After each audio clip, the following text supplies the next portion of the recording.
Hi everyone, my name's Liz and this is my persuasive presentation for my COM 101 class. So I would like to start this presentation by asking you guys a question. How many of you have a clear understanding of what mental health is? Okay, so the actual definition of mental health is a state of emotion and psychological well-being in which an individual is able to use his or her cognitive emotion capabilities and function in society to meet ordinary demands of everyday life.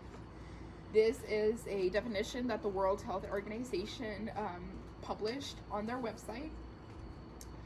And as healthcare workers, we are surrounded by different components of mental health every day, and I think it's important to recognize and understand mental health issues worldwide, but most importantly in the states that we live in. There is a problem with mental states leading to suicide that could be solved by identifying and supporting people at risk. Identifying meaning that recognizing what the red flags are in an unbalanced mental health state and learning what resources are available for people to help. Today we will discuss the correlations of an unbalanced mental health state and suicide rates. We will also discuss how to support people that need help, that are struggling with unbalanced mental health states. This would include teaching coping mechanisms and providing community engagement activities. An unbalanced mental health state can disturb people's achievements, health, and overall well-being in life. Suicide is a critical problem that's correlated to this, as an unbalanced mental health state can cause suicide risks. So according to the World Health Organization, this is the second leading cause of death in the United States, and it mainly affects people between the ages of 15 and 29 years old. In Idaho, officials have recognized that an unbalanced mental health state leads to suicide, as they posted in their 2018 statistics at the Idaho Health and Welfare. It demonstrates that 418 Idahoans died by suicide that year. In 2019, a total of 12 million adults reported serious thoughts of suicide, and 3.5 million planned a suicide. 1.4 million attempted suicide, and this was posted on the Mobility and Mortality website. There are different mental disorders that present differently and that can cause suicides.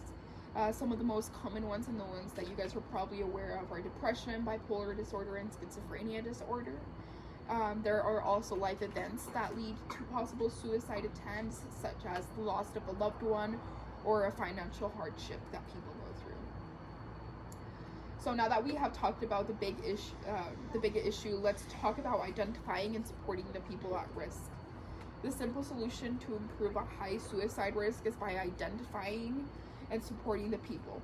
This would include teaching mechanisms and providing community engagement, like I mentioned earlier. So the big red flags to suicide ideation is when people are feeling sad, low mood, low energy, if you notice they're having sleeping problems, withdrawals, or just not having good interaction with friends or family.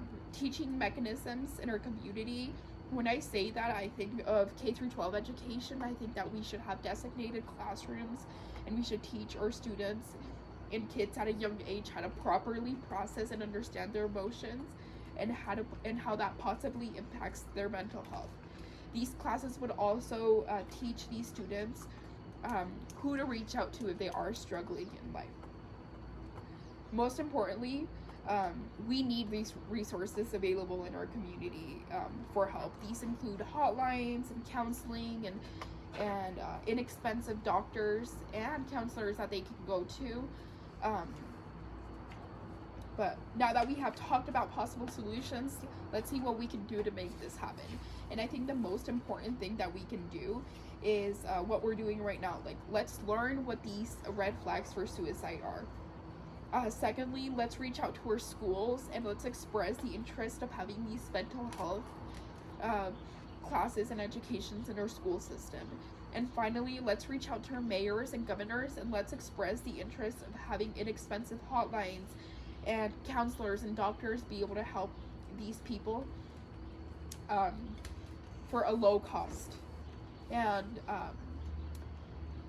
in order to be knowledgeable about this, it will take some time. It will take some time for us to learn, just like you're doing right now, taking a few minutes out of your day to learn what the red flags are and what there is available for the people to help. And it will also be